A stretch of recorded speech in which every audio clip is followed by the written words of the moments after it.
Bapa Sorgawi, Allah yang tak terhampiri, tetapi juga Allah yang berkenan untuk dijumpai dan juga rindu berelasi dengan kami. Kami bersyukur, kami memiliki Allah yang sedemikian dekat dengan kami, yang juga ingin menyatakan isi hatinya kepada kami, sehingga kami bisa hidup sesuai dengan kehendak Tuhan, dan kami suka, kami senang untuk melakukan kehendak Tuhan. Kami mohon biarlah Tuhan berkenan berbicara kepada kami melalui materi yang akan kami pelajari bersama pada malam hari ini. Dan Tuhan juga tolong kami untuk bisa semakin dikuatkan imannya dan kami dimampukan untuk menjadi orang-orang yang menjalani kehidupan kami selaras dengan firman Tuhan, dengan kehendak Tuhan. Pakai hambamu ya Bapa yang penuh dengan kelemahan dan kekurangan, agar melalui dia setiap kami yang mengikuti GCLC pada malam hari ini sungguh-sungguh diberkati, dibaharui oleh firman-Mu, sungguh-sungguh mengalami Tuhan berbicara kepada kami yang menolong kami untuk hidup bagi kemuliaan Tuhan saja. Inilah doa kami ya Bapa, menyerahkan juga jaringan internet yang kami gunakan di tempat kami masing-masing. Mohon Kau juga berkenan memakainya untuk kami bisa dengan leluasa mengikuti GCLC pada malam hari ini. Dalam nama Tuhan Yesus kami berdoa. Amin. Selamat malam, rekan-rekan sekalian, kakak, abang, dan teman-teman. Kita kembali Malam bertemu Bang di, Ade. ya, kita kembali bertemu di GCLC yang kedua tentang reformasi. Kita eh, setelah minggu lalu kita membahas tentang latar belakang eh, hadirnya reformasi, maka kita masuk kepada ajarannya. Meskipun saya akan mengawalinya dengan sosok Martin Luther terlebih dahulu, meskipun tidak secara komplit, tetapi ini pasti ada kaitannya dengan ajaran reformasi yang nanti akan kita pelajari. Ya, jadi sebelum kita masuk lebih lanjut di dalam pembahasan materi, ya izinkan saya untuk menyampaikan pendahuluan ini. Jadi saya sebagai orang yang senang nonton film kartun pada zaman masih kecil dan itu pasti membekas sama saya. Ternyata di beberapa tahun berikutnya, ketika saya sudah dewasa, ada saja film-film zaman saya masih kecil itu dibuat ulang, ditayangkan kembali, ya dibuat ulang lagi dan seterusnya. Dan salah satu film ataupun komik ataupun tokoh yang saya suka adalah Batman. Ini diceritakan terus, dibuat terus berbagai macam versinya. Nah, pertanyaannya begini, kenapa ya kok Batman ini menggunakan eh, lambang kelelawar?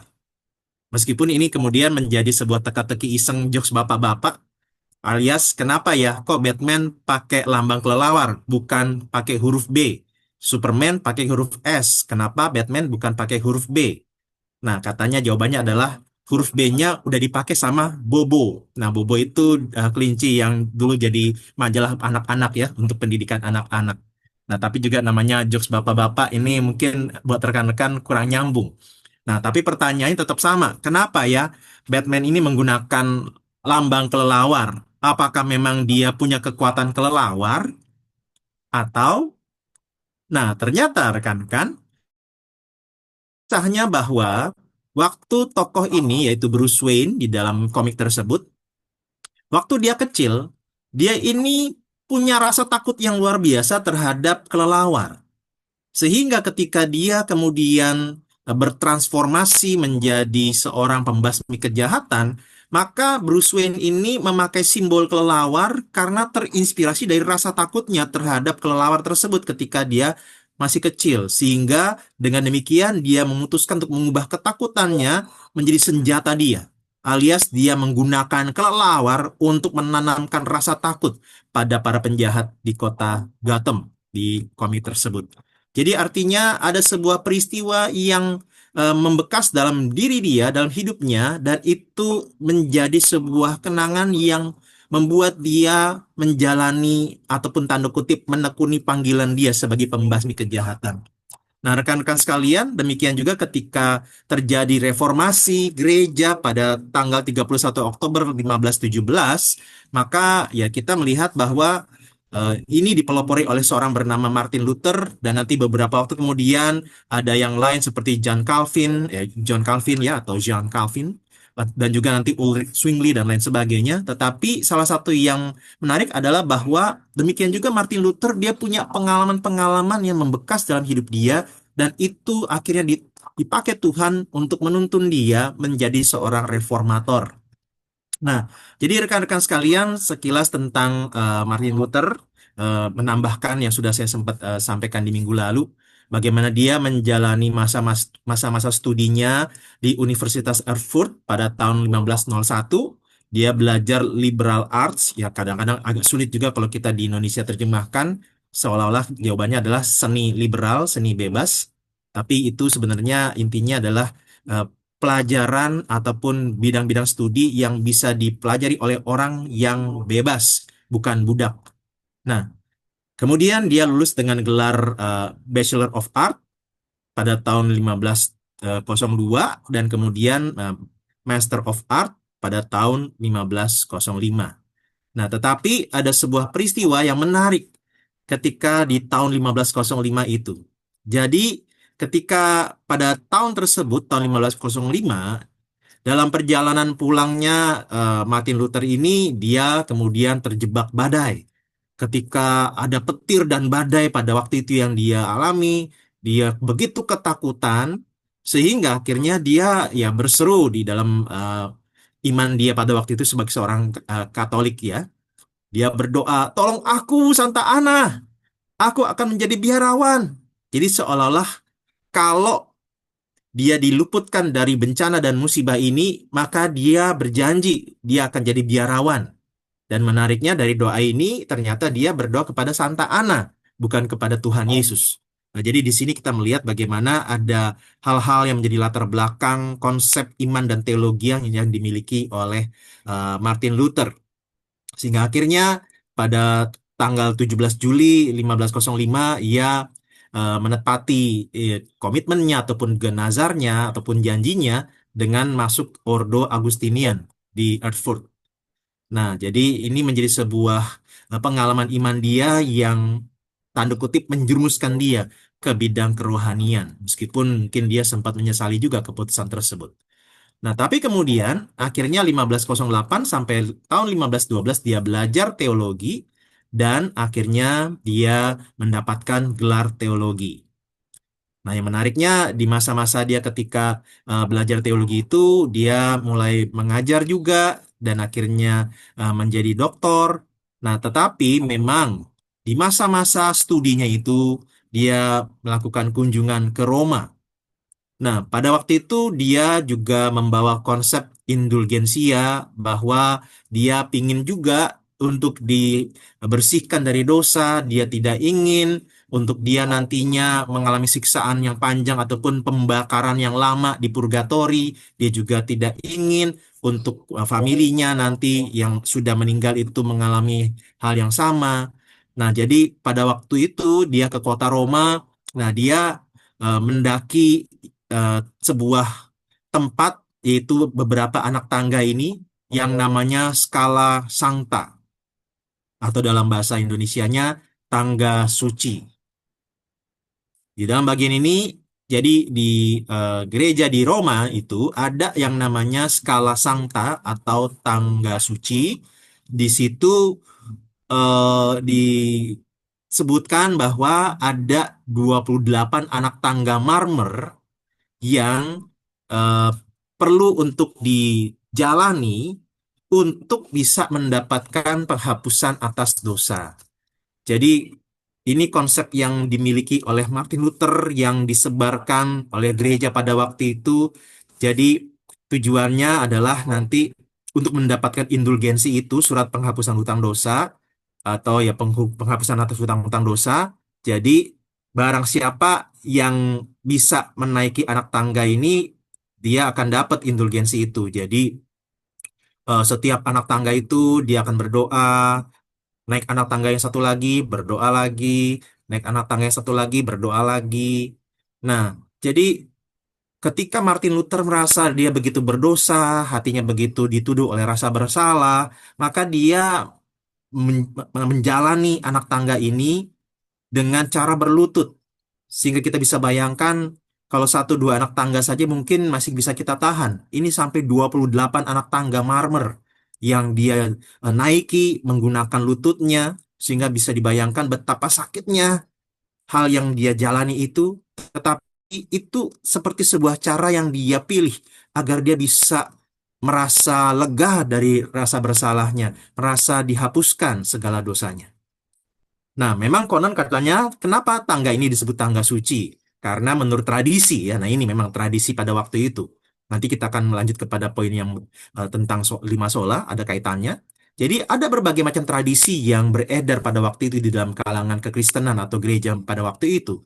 Bahwa katanya tangga ini adalah tangga dari istana Pontius Pilatus yang di Yerusalem yang dinaiki Yesus sebelum penyalibannya. Dan tangga ini dipindahkan ke Roma. Nah, jadi bisa dibayangkan, wah betapa sakralnya tangga ini. Dibayangkan ini adalah anak tangga yang dinaiki oleh Yesus sendiri. Nah, jadi ini ada beberapa konsep yang sudah diberikan kepada orang-orang pada waktu itu, sehingga termasuk Martin Luther pada waktu itu juga melihat ini adalah jangan-jangan cara untuk saya bisa lepas dari rasa bersalah dan dosa saya. Tapi repotnya, dia bukan hanya bergumul bahwa apa iya ini bisa menghapuskan dosa saya. Kenyataannya dia menjumpai di kota Roma tersebut praktek kejahatan dan korupsi di gereja, dia lihat sendiri. Sehingga ini sebuah kenyataan yang membuat dia ragu, apakah memang gagasan tentang keselamatan melalui perbuatan baik, penghapusan dosa dengan indulgensia dan menaiki anak tangga Sancta Scala Sancta ini, apakah memang benar-benar bisa menghapus dosa, bisa menyelamatkan? Kok kenapa? Justru di tempat ini ada begitu banyak maksiat istilahnya yang terjadi. Nah, sampai akhirnya rekan-rekan, saya cepat saja. Jadi tadi Martin Luther kan dia sudah mendapatkan pendidikan secara formal dalam hal teologi.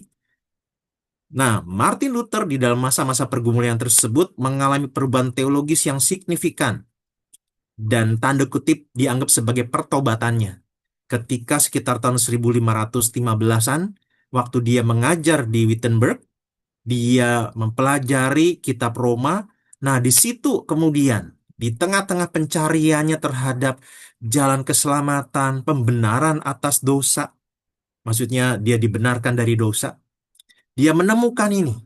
Ada satu ayat yang begitu mengiang-ngiang dia di pikiran dia, yaitu Roma 1, khususnya ayat yang ke-17. Dikatakan, sebab di dalamnya nyata, di dalamnya itu Injil, di ayat 16, jadi saya bacakan dari ayat 16 saja. Sebab aku mempunyai keyakinan yang kokoh dalam Injil, karena Injil adalah kekuatan Allah yang menyelamatkan setiap orang yang percaya.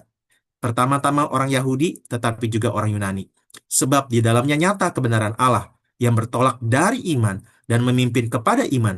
Seperti ada tertulis, orang benar akan hidup oleh iman.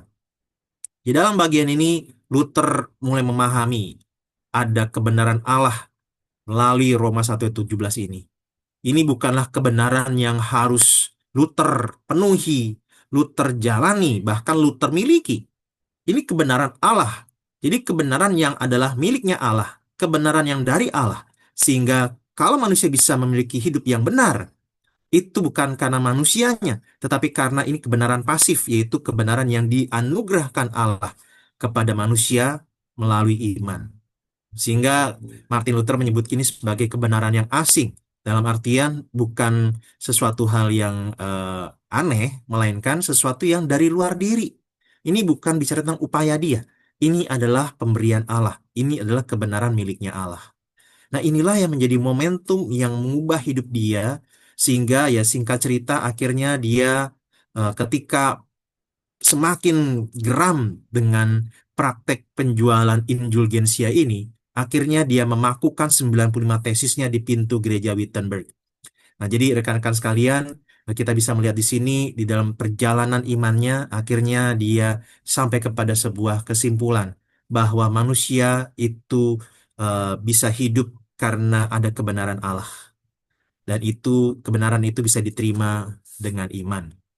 Nah, jadi rekan-rekan sekalian, di dalam 95 tesisnya ini memang tidak secara tersurat ada kalimat lima sola seperti yang kita tahu, sola scriptura, sola fide, sola gratia, solus Christus, dan juga soli Deo Gloria.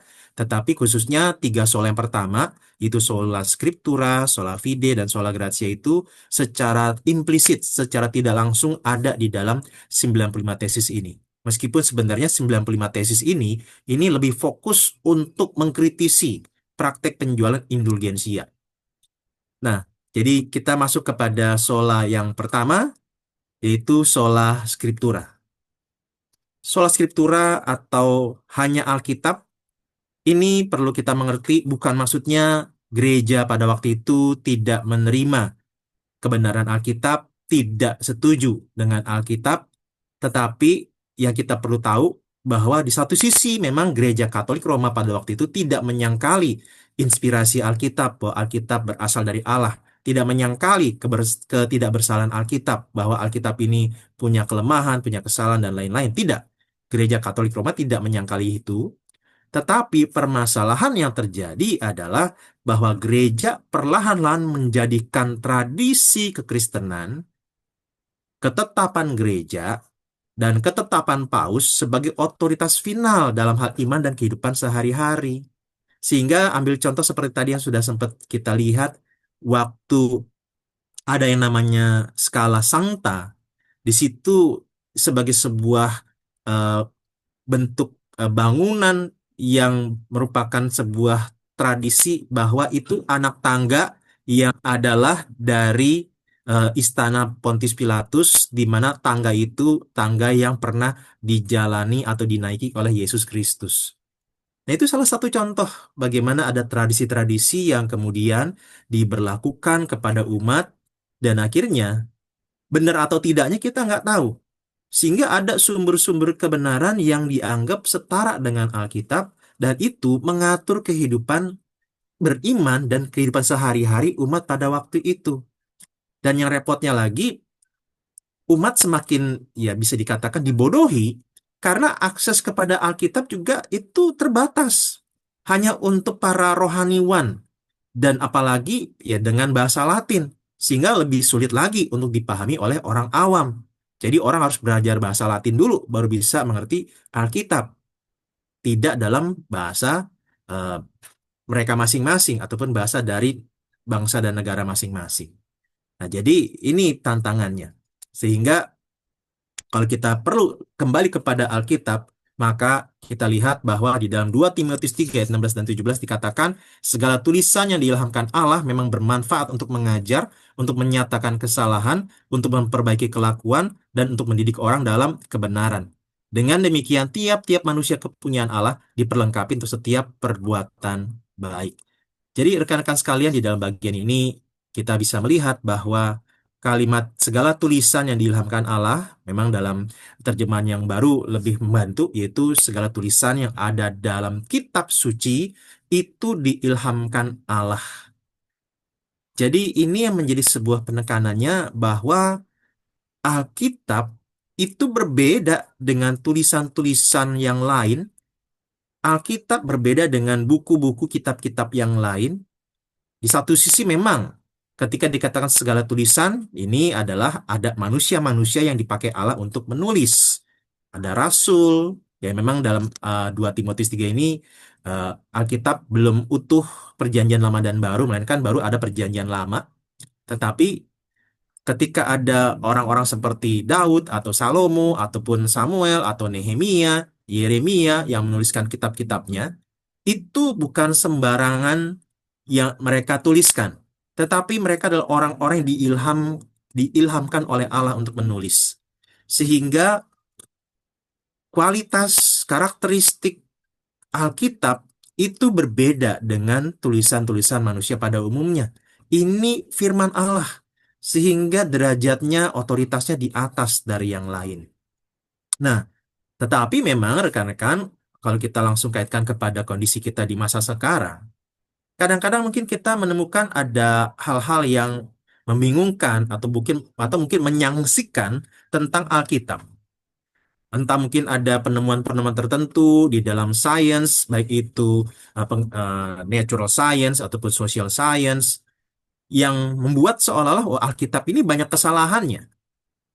Misalnya tentang penciptaan, Alkitab hanya menyatakan Allah menciptakan dunia ini ataupun ya langit dan bumi ini hanya dalam 6 hari.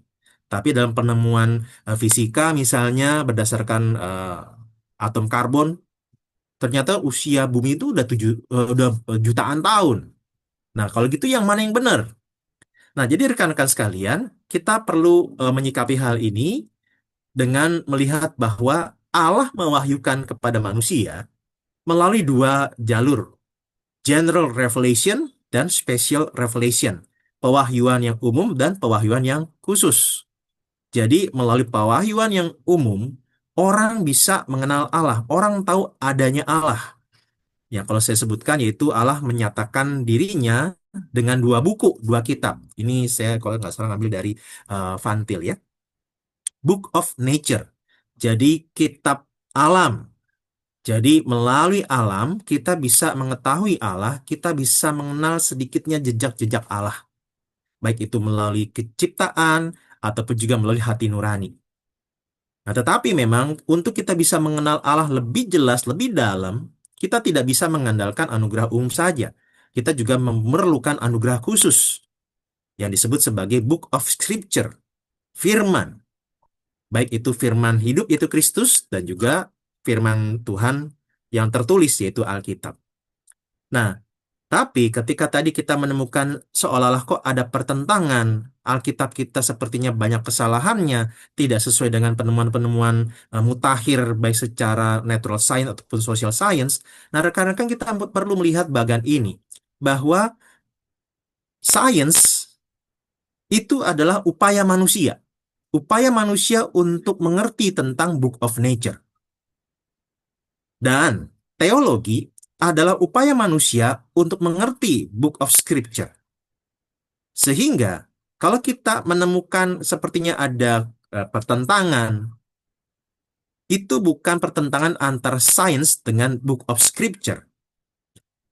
Kenapa? Karena Book of Nature dan Book of Scripture itu dua-duanya adalah pewahyuan Allah buat manusia. Nah, berarti pertentangannya bukan antara sains dengan Alkitab, melainkan sains dengan teologi. Jadi ada tafsiran-tafsiran manusia terhadap kitab suci yang kemudian dibakukan, dijadikan teologi, dan akhirnya apa? Ketika ada penemuan-penemuan sains, maka disitulah baru mulai terjadi adanya pertentangan, tubrukan, konflik, dan lain sebagainya. Nah, sehingga penemuan-penemuan sains ini bukan menggagalkan ataupun menyerang Alkitab. Sebenarnya justru yang sedang menjadi poinnya adalah ini bicara tentang konflik di antara sains dan teologi. Kedua upaya manusia untuk mengerti pewahyuan Allah. Nah, tapi di satu sisi memang kita perlu tahu bahwa ada kebenaran-kebenaran yang nyata di dunia ini tetapi tidak disampaikan di dalam Alkitab. Sehingga ketika kita hari ini bicara tentang sola scriptura atau hanya Alkitab, bukan berarti bahwa Alkitab adalah satu-satunya sumber kebenaran. Tidak. Kenapa? Kalau misalnya kembali kepada ilmu pengetahuan alam, hukum gravitasi salah satunya misalnya, hukum gravitasi ya. Bicara tentang ya hukum gravitasi yang ditemukan oleh Isaac Newton, itu tidak ada di dalam Alkitab. Tetapi itu benar. Bukan berarti ketika kita bilang Alkitab itu firman Allah, kemudian hukum Newton itu tidak ada di Alkitab, maka itu salah. Ya silakan saja kalau mau coba ya. Kita naik ke lantai 7 misalnya, kemudian lompat dari situ ke bawah, ya kita akan habis itu nggak bisa apa-apa lagi ya. Mungkin nanti setelah kita jatuh dari situ, kita ketemu Isaac Newton, ya, alias sudah meninggal. Nah, jadi rekan-rekan ada kebenaran-kebenaran yang tidak tercantum di Alkitab, tetapi benar. Nah, yang kita perlu yakini bahwa setiap kebenaran yang memang benar-benar benar dan terbukti benar, itu adalah kebenaran dari Allah, kebenaran miliknya Allah. Nah, terkait dengan teologi, kita perlu bedakan antara teologi dengan firman Allah, teologi dengan Alkitab. Sehingga, meskipun kita memegang semangat dan semboyan sola scriptura hanya Alkitab, maka kita perlu bedakan antara teologia dengan Alkitab Nah, makanya salah satu tokoh reformator juga mengatakan hal ini. Ecclesia reformata semper reformanda et secundum verbum Dei. Artinya gereja reformasi akan terus-menerus mereformasi dirinya berdasarkan firman Allah. Artinya teologi itu adalah upaya manusia untuk mengerti firman Allah, untuk mempelajari firman Allah, untuk menafsirkan firman Allah, untuk menerapkan firman Allah. Nah, tetapi karena ini adalah upaya manusia, maka harus terus-menerus diperbaharui berlandaskan firman Allah.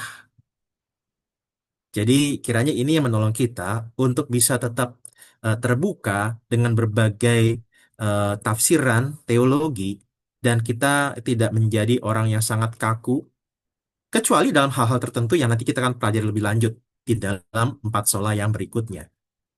Nah, karena itu kita masuk kepada sola yang kedua, yaitu sola fide. Jadi bagian yang pertama sola scriptura, kiranya kita ditolong untuk punya keyakinan bahwa Alkitab adalah satu-satunya sumber otoritas tertinggi yang mengikat bagi iman dan praktik kehidupan kita sebagai seorang Kristen. Bukan tradisi gereja, bukan keputusan paus dan lain sebagainya. Yang kedua adalah sola fide. Nah, apa yang menjadi permasalahan ketika sola fide ini dimunculkan? Karena ini bicara tentang konsep keberdosaan manusia. Jadi, pemahaman tentang pembenaran manusia atas dosa, itulah yang menjadi fokusnya terkait dengan sola fide ini. Jadi, pemahaman ini kelihatan di dalam Konsili Trente tahun 1547, bahwa manusia itu bisa dibenarkan dengan wadah regenerasi, kalau bahasa Inggrisnya laver of regeneration, yaitu baptisan. Jadi pembenaran itu nggak cukup hanya dengan iman, melainkan juga dengan pengharapan dan kasih. Nah, jadi ini adalah hal-hal yang kita bisa lihat bahwa manusia itu dibenarkan dengan baptisan, sehingga mereka punya konsep. Kita bisa diselamatkan karena tindakan kita, apa yang kita lakukan, perbuatan kita, amal saleh kita, dan terutama baptisan. Jadi seolah-olah kalau orang sudah dibaptis, pasti dibenarkan. Nah, ini satu hal yang perlu kita perhatikan juga. Dan terlebih di sini bukan hanya bicara tentang baptisannya saja, tetapi juga dikatakan iman tidak cukup, harus ada pengharapan dan kasih.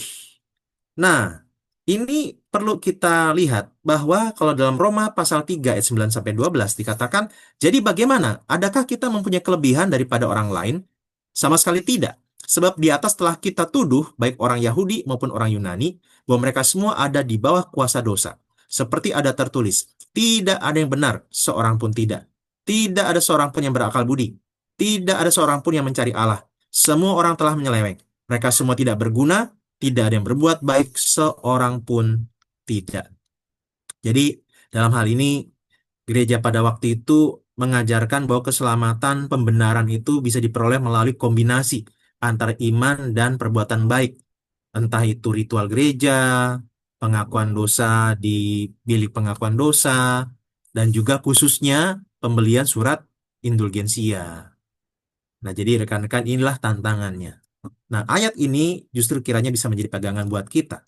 Nah, saya ajak kita untuk lihat satu video ini dulu, yang mungkin sebenarnya ini juga menggambarkan bahwa konsep pada waktu itu juga ada pada zaman ini. Gua tidak yakin gua akan menyembah seorang Tuhan yang rela membiarkan seorang yang sangat baik dan mulia seperti Habib Jafar yang hidupnya baik banget bakal masuk neraka hanya karena dia tidak bilang gua percaya sama Yesus Kristus. Oke.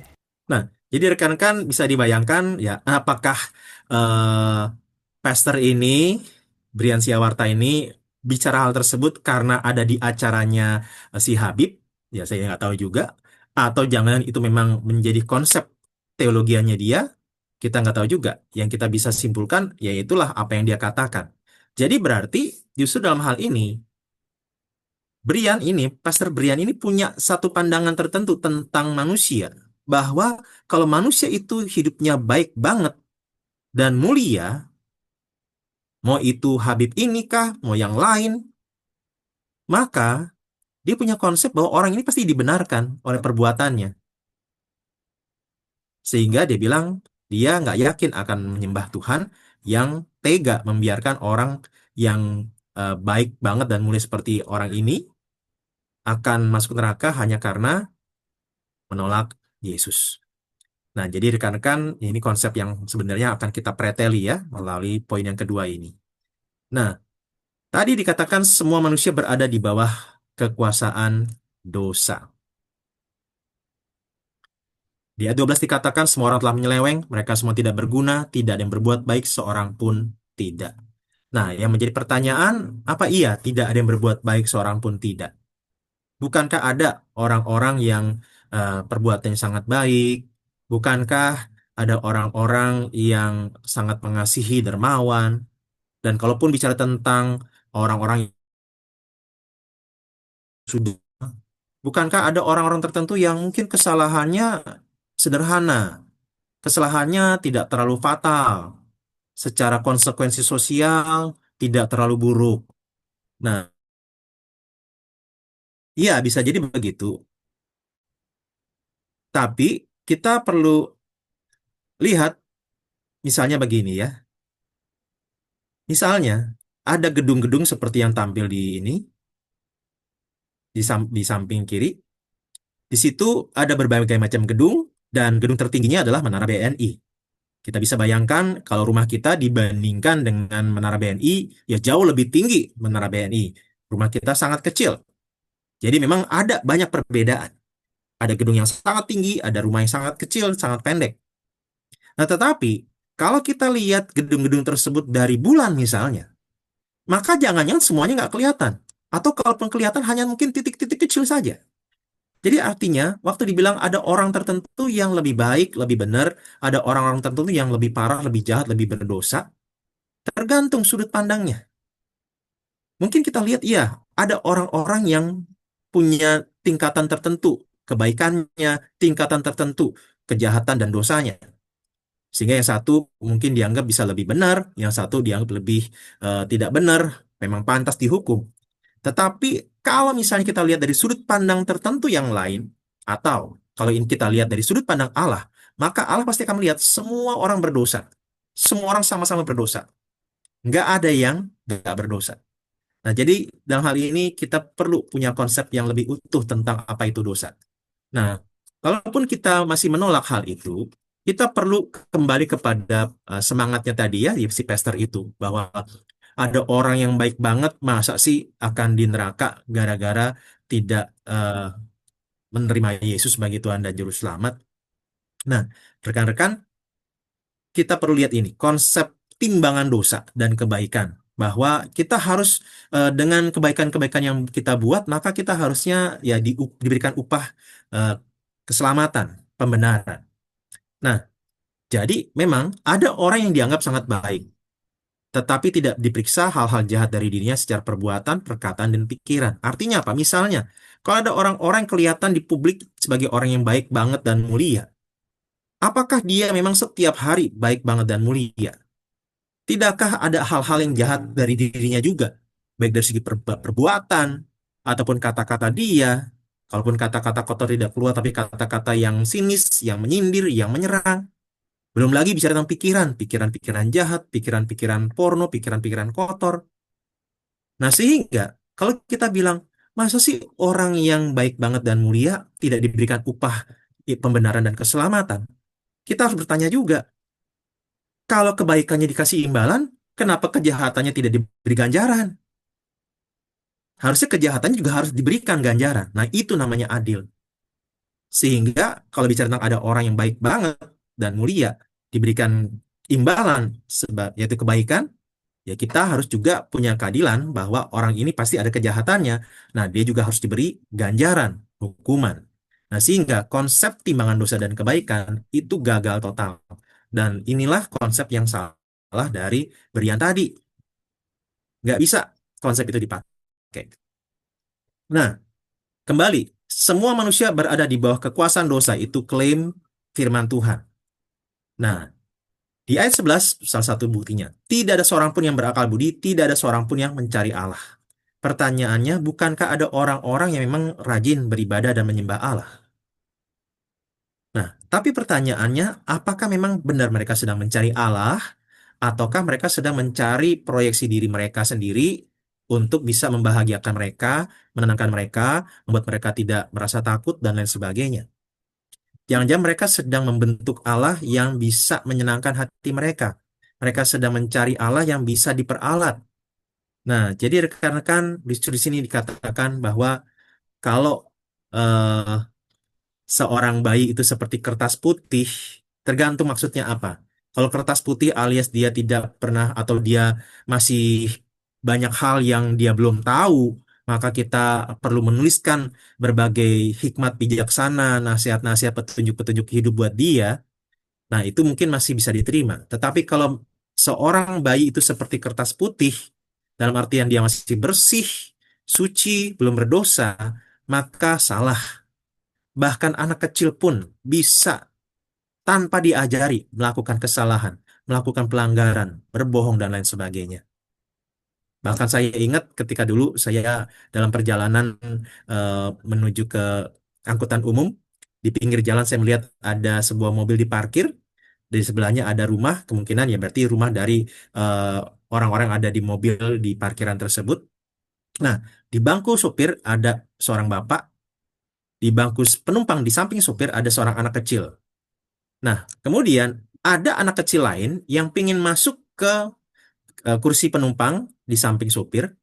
Nah, ketika si anak kecil yang di luar mau masuk, kemudian pintu eh, penumpang, pintu depan penumpang itu ditutup oleh si anak yang di dalam, sehingga si anak yang di luar ketika masuk kejepit pintu mobil tersebut. Dia kesakitan, dia teriak-teriak, ternyata anak yang di dalam makin keras menutup pintu mobil tersebut. Nah, ini satu hal yang menjadi pengalaman saya melihat sendiri bahwa ternyata anak kecil bisa sedemikian eh, kejam, kasar terhadap orang-orang lain. Ya, berikutnya, kembali ketika dikatakan semua manusia berada di bawah kekuasaan dosa. Nah, di ayat 10 dikatakan seperti ada tertulis tidak ada yang benar seorang pun tidak.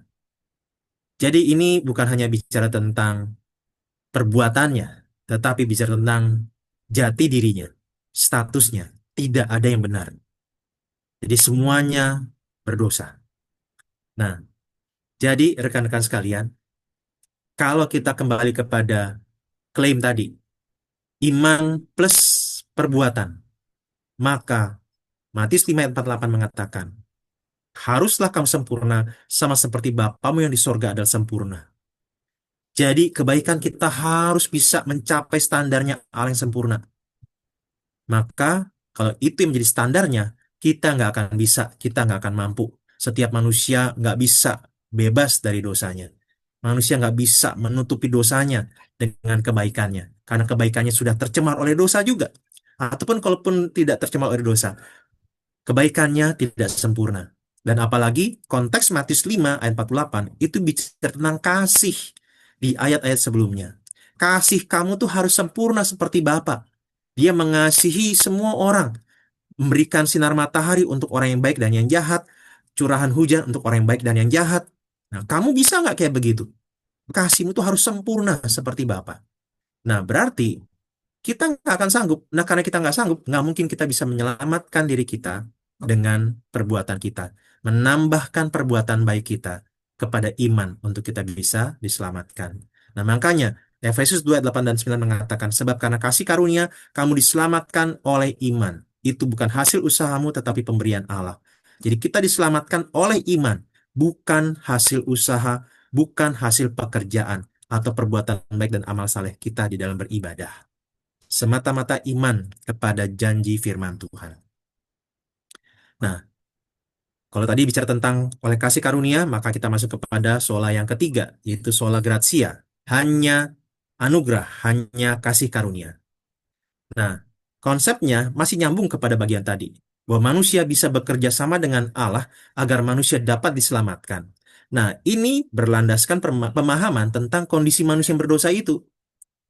Yang menjadi pertanyaannya, ketika manusia berdosa, apakah manusia berdosa itu disebut sakit rohani ataukah mati rohani? Kalau sakit rohani, berarti masih bisa berespon, masih bisa melakukan sesuatu yang membuat dia sembuh, entah minum obat dan lain sebagainya.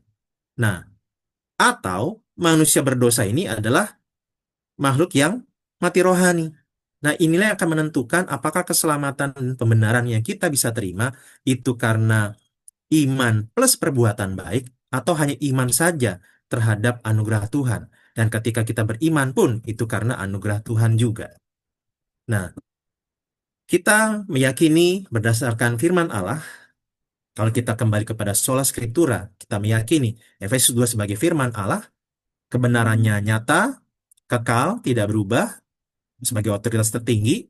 Nah, Efesus 2 ayat 1-3 mengatakan, kamu dahulu sudah mati karena pelanggaran-pelanggaran dan dosa-dosamu. Kamu hidup di dalamnya karena kamu mengikuti jalan dunia ini. Karena kamu menaati penguasa kerajaan angkasa. Itu roh yang sekarang sedang bekerja di antara orang durhaka.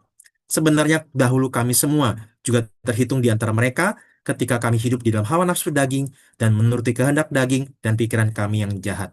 Pada dasarnya kami adalah orang-orang yang harus dimurkai sama seperti mereka yang lain. Jadi kita bisa melihat di sini Alkitab mengatakan kamu dahulu sudah mati. Nah, ini menarik memang ya. Paulus mengatakan kamu, pembacanya, dahulu sudah mati. Bagaimana mungkin orang yang mati bisa baca?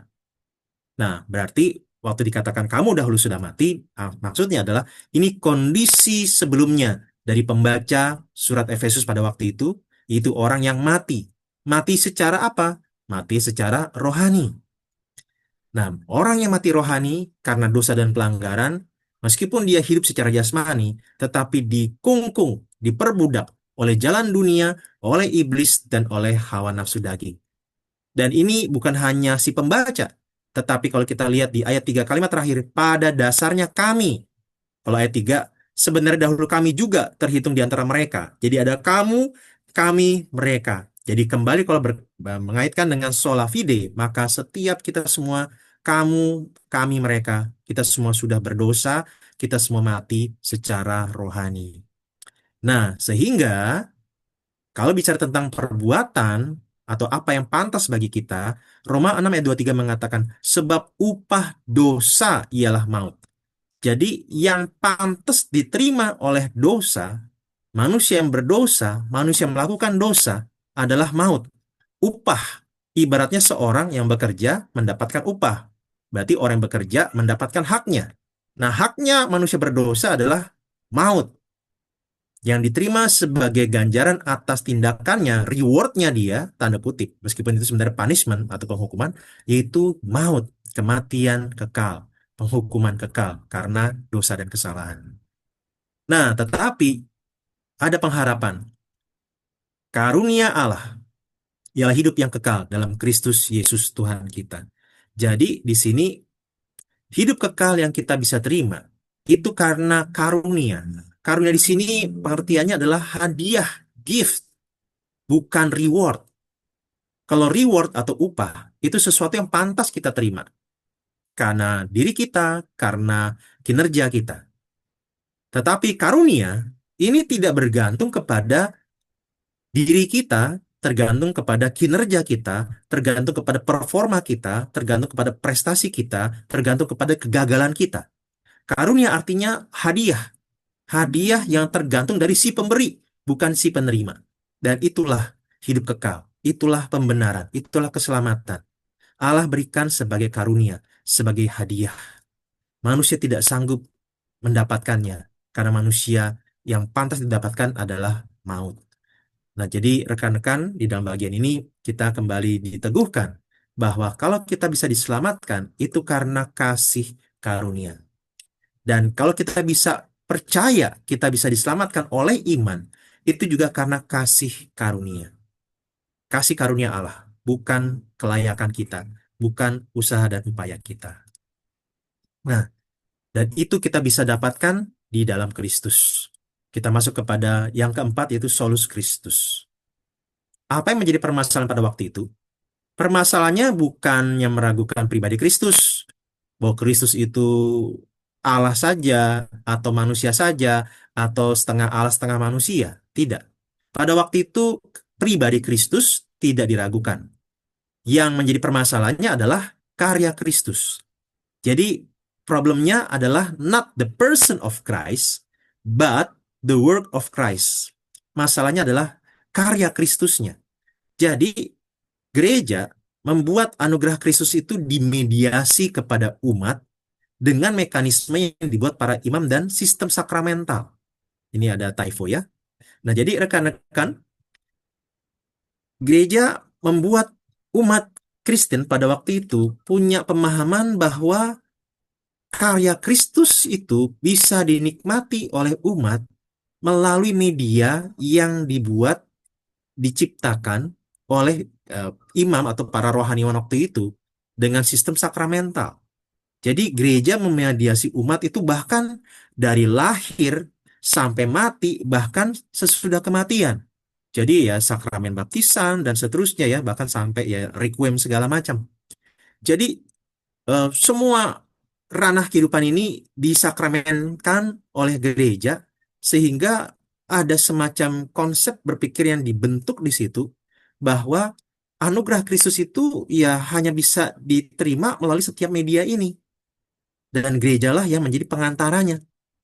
Nah, yang repotnya konsep ini bukan hanya berlaku tentang hal-hal tadi ya, tetapi dalam hal doa juga seperti tadi ya kisahnya Martin Luther ketika dia ketakutan karena ada badai dan petir, dia berdoa kepada Santa Ana supaya ya dia dilindungi, bencana ini tidak terjadi lagi, dan kalau Santa Ana ini menerima doanya maka ya dikabulkan, berarti kemudian Martin Luther bersedia untuk jadi biarawan. Jadi di situ pun sudah kelihatan bagaimana konsep-konsep tentang mediasi dari umat kepada Allah itu nggak cuma lewat Kristus, bisa lewat yang lain. Belum lagi nanti ya Paus, Santo dan Santa, dan lain sebagainya.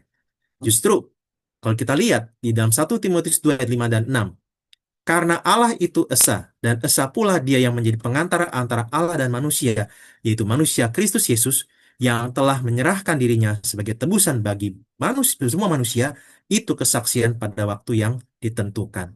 Jadi pengantara kita kepada Bapa itu hanya satu. Sebagaimana Allah itu satu, esa. Siapa pengantara kita? Ayat ini mengatakan, Kristus Yesus. Jadi kita ini hanya bisa dimediasi untuk diselamatkan, dibenarkan hanya oleh Kristus saja. Hanya semata-mata dengan Kristus dan karyanya. Karyanya tidak bisa diwakilkan oleh yang lain atau bahkan karyanya ini harus ditambahkan dengan karya yang lain. Jadi Kristus satu-satunya mediator atau pengantara antara manusia kepada Allah. Tidak diperlukan lagi pengantara yang lain untuk kita bisa menghampiri Allah dan menerima keselamatan. Dan kalau minggu lalu sempat kita diskusikan juga tentang co-redemptrix yang sempat menjadi perdebatan di gereja Katolik sekarang ini, maka ini sebenarnya menjadi satu hal yang kiranya kita terus doakan ya, agar pemahaman tentang Kristus sebagai satu-satunya media untuk kita bisa berdoa kepada Allah, bisa ditebus dan diselamatkan, itu benar-benar dimengerti, dihayati juga oleh rekan-rekan kita yang Katolik itu. Jadi tidak ada manusia yang bisa bekerja sama untuk menjadi mediator antara kita dengan Allah. Nah, yang terakhir kita masuk kepada Soli Deo Gloria. Ini memang semboyan yang tidak sepenuhnya sejajar dengan 4 semboyan yang lain, dan memang eh, secara langsung Martin Luther tidak menyampaikan atau menuliskan semboyan ini, tetapi semboyan ini menjadi semboyan yang bisa dikatakan adalah awal dan akhir dari 4 semboyan yang lain. Kita meyakini Alkitab itu firman Allah ya karena Allah yang melakukannya, Allah yang berfirman, dan kemudian hanya bagi Allah saja di situ. Dan nanti di dalam keselamatan pun kita bisa beriman, kita bisa menerima karena anugerah itu semata-mata Tuhan yang mengerjakannya, sehingga Tuhanlah yang harusnya dimuliakan melalui keselamatan yang kita terima. Nah, sehingga segala kemuliaan atas keselamatan dan segala hal lainnya hanya layak diberikan kepada Allah semata. Nah, jadi ini memang di satu sisi menjadi satu tantangan pada waktu itu, meskipun ya kadang-kadang tidak semuanya sepaham. Tetapi banyak praktik gereja pada waktu itu, seperti misalnya pembangunan eh, basilika ataupun gereja yang megah, kemudian juga pemujaan terhadap relik-relik itu seringkali mengarah kepada kemuliaan terhadap manusia ataupun gereja ataupun orang-orang kudus tertentu. Nah, ini yang menjadi latar belakangnya. Jadi makanya mungkin kalau minggu lalu sempat kita diskusikan juga, bahkan isunya adalah pemujaan terhadap Maria. Meskipun tidak seluruh orang Katolik punya konsep itu, setidaknya dari yang saya pernah dapat adalah Thomas Aquinas, dia seorang teolog Katolik, dia tetap melihat bahwa kita perlu bedakan antara adoration, penyembahan, dengan veneration, penghormatan. Jadi Aquinas menyatakan bahwa Maria itu mendapatkan veneration dari umat, bukan adoration dari umat. Sebagai bunda Allah, dia di satu sisi memang hanya manusia biasa yang sama-sama membutuhkan keselamatan dari Kristus. Tetapi di sisi yang lain, Maria menunjukkan bagaimana dia menjadi satu sosok yang bahkan sangat mulia hatinya di dalam perilakunya ataupun juga di dalam doanya ketika dia berdoa Magnificat di dalam Injil Lukas. Sehingga ya di satu sisi inilah yang menjadi kerentanannya untuk orang dari veneration kepada adoration. Nah, tetapi justru Soli Deo Gloria mengatakan bahwa kemuliaan sepenuhnya hanya kepada Allah. Nah, kalau manusia bisa berkontribusi atas keselamatan dia, berarti kemuliaan tidak sepenuhnya milik Allah. Kenapa? Ada andil manusia, ada prestasi manusia, ada upaya manusia, sehingga dia pantas mendapatkan keselamatan. Sehingga kemuliaannya setengah-setengah, setengah untuk Allah, setengah untuk manusia. Nah, justru ketika keselamatan itu ada kaitannya dengan kontribusi manusia, berarti kita tidak bisa mengatakan Soli Deo Gloria. Justru karena keselamatan itu dari Allah semata-mata, tidak ada andil dari manusia, kita harusnya sampai kepada kesimpulan Soli Deo Gloria. Nah, makanya rekan-rekan, semangat ini juga sebenarnya ditularkan, coba untuk terus disebarkan. Salah satunya oleh seorang bernama Johann Sebastian Bach. Jadi di dalam setiap akhir dari komposisinya itu dia menuliskan 3 huruf. Dia berpikir, apakah bisa 3 huruf mengubah hidup manusia? Sehingga makanya dia menuliskan ini, SDG atau SDG, Soli Deo Gloria. Jadi bahwa manusia seharusnya ketika menghasilkan sebuah karya, itu semata-mata untuk memuliakan Tuhan. Manusia ketika memuji-muji, ketika menyanyi di dalam ibadah, itu harusnya untuk kemuliaan Tuhan. Nah, sehingga inilah yang menjadi semacam semangat bahwa komposisi yang dibuat oleh Johann Sebastian Bach, dia benar-benar mau dedikasikan kepada Allah. Dan kalau nanti orang bisa mengagumi komposisinya, itu semata-mata untuk kemuliaan Allah. Dan lagu yang dia buat, itu pun agar orang bisa memuliakan Allah. Nah, jadi rekan-rekan, inilah yang kiranya menjadi gambaran bahwa ketika Soli Deo Gloria, maka kemuliaan untuk Allah hanya itulah yang menjadi tujuan kehidupan kita. Nah, rekan-rekan, saya masuk kepada hal yang mungkin lebih praktis lagi dalam konsep ibadah ataupun pelayanan. Jadi, ada yang mencoba membandingkan melalui ilustrasi ini. Jika pelayanan atau ibadah sebagai sebuah teater, maka konsep-konsep yang beredar sekarang ini atau beberapa puluh tahun terakhir ini, yaitu bahwa ibaratnya sebuah ibadah, maka aktornya, kalau ini ibadah sebagai sebuah teater, aktornya adalah pengkhotbah dan pelayan ibadah lainnya. Makanya pengkhotbahnya itu harus bagus, pelayan ibadahnya harus bagus, karena mereka aktornya. Kalau aktornya jelek, teaternya, sandiwaranya, filmnya pasti hancur. Nah, jadi aktornya adalah para pengkhotbah, WL, singer, pemusik. Nah, sutradaranya siapa? Sutradaranya Tuhan, Tuhan yang merancang. Nah, kemudian penontonnya siapa? Jemaat. Nah, inilah konsep yang beredar di beberapa puluh tahun terakhir yang disimpulkan oleh beberapa praktisi ibadah ataupun juga para teolog. Bahwa Orang-orang Kristen itu seringnya kalau ibadah itu kayak penonton ya, melihat ibadah, terus yang dicari adalah, oh ini ibadahnya bagus, oh ini khotbahnya bagus, kalau nggak bagus ditinggal. Nah, justru inilah yang berbahaya. Mentalitas jemaat, mentalitas penonton. Akhirnya apa? Jemaat hanya pasif, jemaat hanya menikmati, para pelayan sebagai aktor akhirnya kecapean, karena hanya mereka terus yang terlibat. Nah, tetapi kemudian diusulkan, konsep ini harus berubah, nggak bisa begini terus. Karena itu, aktornya bukan hanya pengkhotbah dan pelayan ibadah. Aktornya itu jemaat. Jemaat harus aktif, jemaat harus memberi diri, jemaat harus terlibat dalam pelayanan, jemaat harus mengisi semua ruang di dalam tanda kutip lowongan-lowongan pelayanan yang ada. Nah, ini yang bagus. Jemaat tidak pasif. Nah, ketika jemaat aktif, jemaat butuh pengarah, sutradara, itu pengkhotbah dan pelayan ibadah. Sehingga mereka lah yang melatih, mereka yang membimbing, dan akhirnya penontonnya adalah Tuhan. Jadi maksudnya adalah ketika kita beribadah kepada Tuhan, ketika kita melayani dalam sebuah ibadah, apakah Tuhan disenangkan? Jadi kalau konsep yang pertama, waktu saya datang ke gereja, apakah saya senang? Kalau saya nggak senang, saya tinggalkan. Nah, untuk memperbaikinya muncul konsep ini. Kita ibadah itu bukan untuk menyenangkan diri kita. Kita beribadah itu untuk menyenangkan Tuhan. Kita melayani bukan untuk menyenangkan jemaat, tetapi untuk menyenangkan Tuhan. Nah, jadi di sini kita diajak untuk melihat konsep Tuhan itu penonton. Dia pasif, dia diam saja, seperti tanda kutip bos besar. Nah, ini sebenarnya konsep untuk memperbaiki, tetapi ternyata tetap konsep yang tidak tepat. Nah, konon, konsep ini diperkenalkan oleh Soren Kierkegaard. Tapi, ini konsep yang masih belum utuh.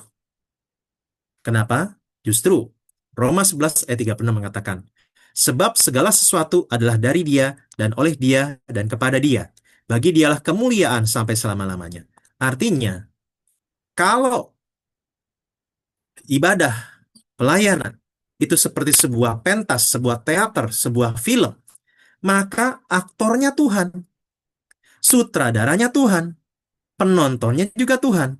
Tuhanlah yang bekerja, Tuhanlah yang berkarya, Tuhanlah yang merancang, dan Tuhanlah yang menyaksikan, Tuhan yang mengamati. Jadi semuanya Tuhan. Karena segala sesuatu dari Dia, berarti sumbernya Dia.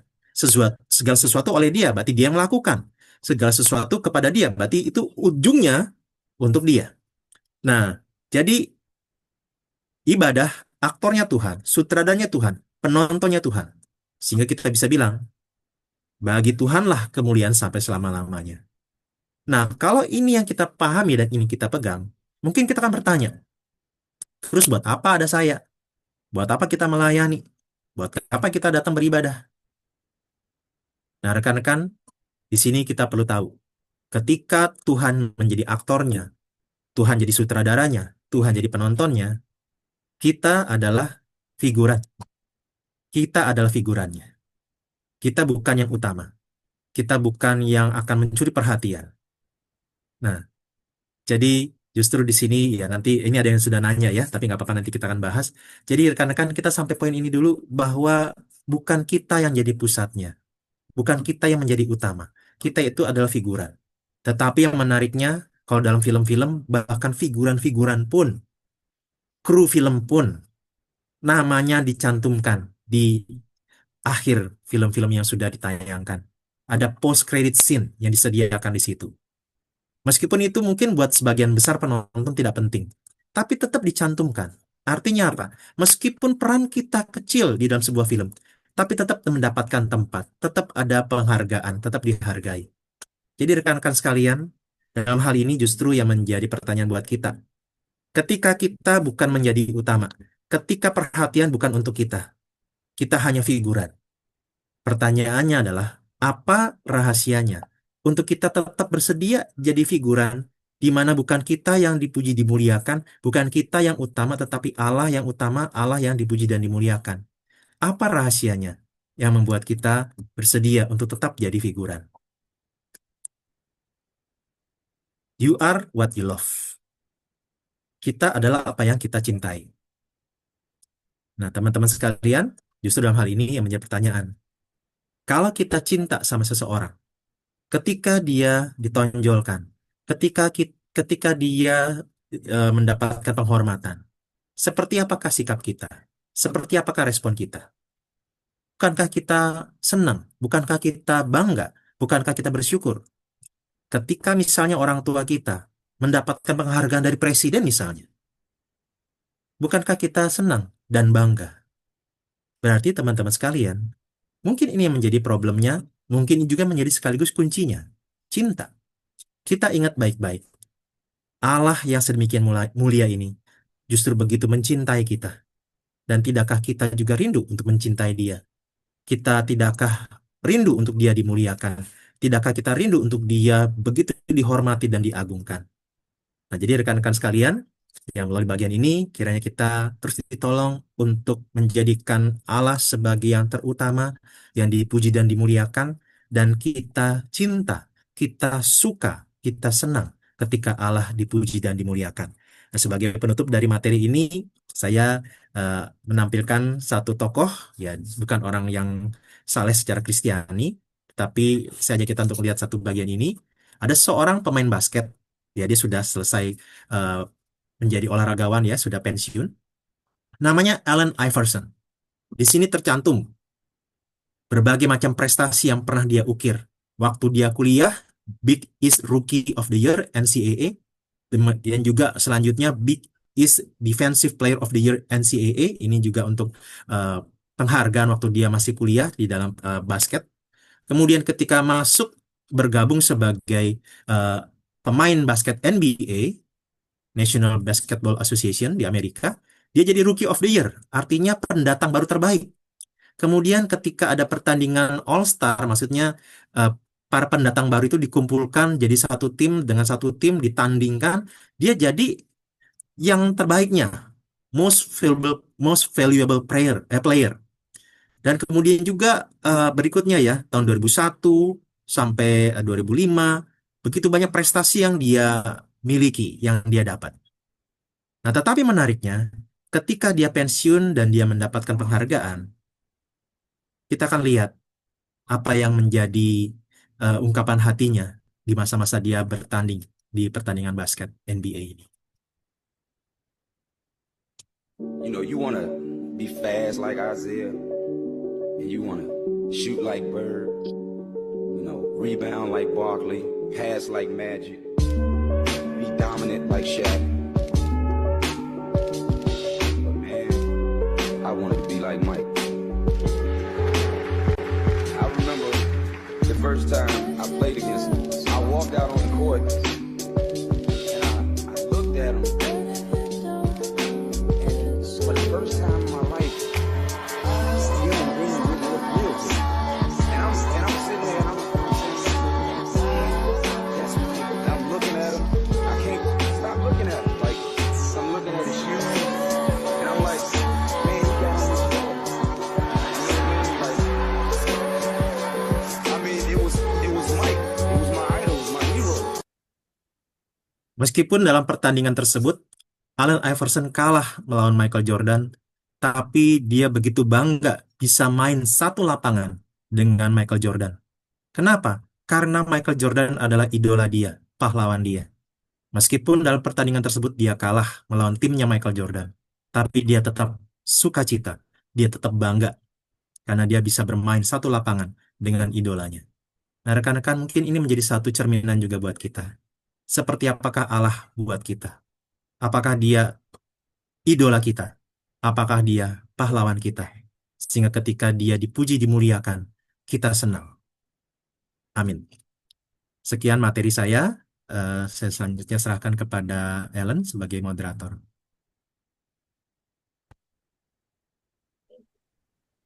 Terima kasih Bang Ade. Materi yang disampaikan, firman yang disampaikan juga. Mungkin dari Kakak Abang. Ellen, suaranya putus-putus, Ellen.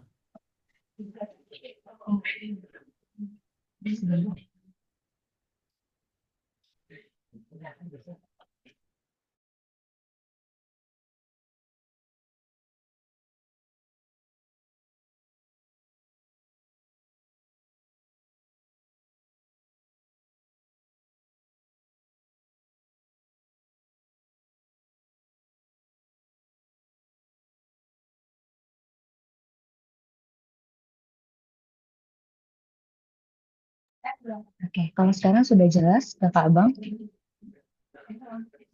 Udah. Sudah jelas. Cuma memang volume suaranya agak kecil ya.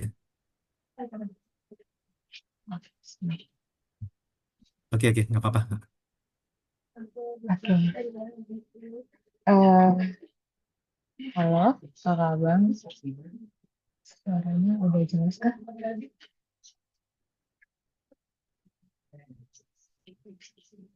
Sudah, Dek, sudah. Langsung ngomong aja. Itu soalnya sudah ada. Ya, terima kasih Bang Abe untuk materi dan juga firman yang disampaikan. Mungkin dari kakak abang ada yang ingin bertanya secara langsung.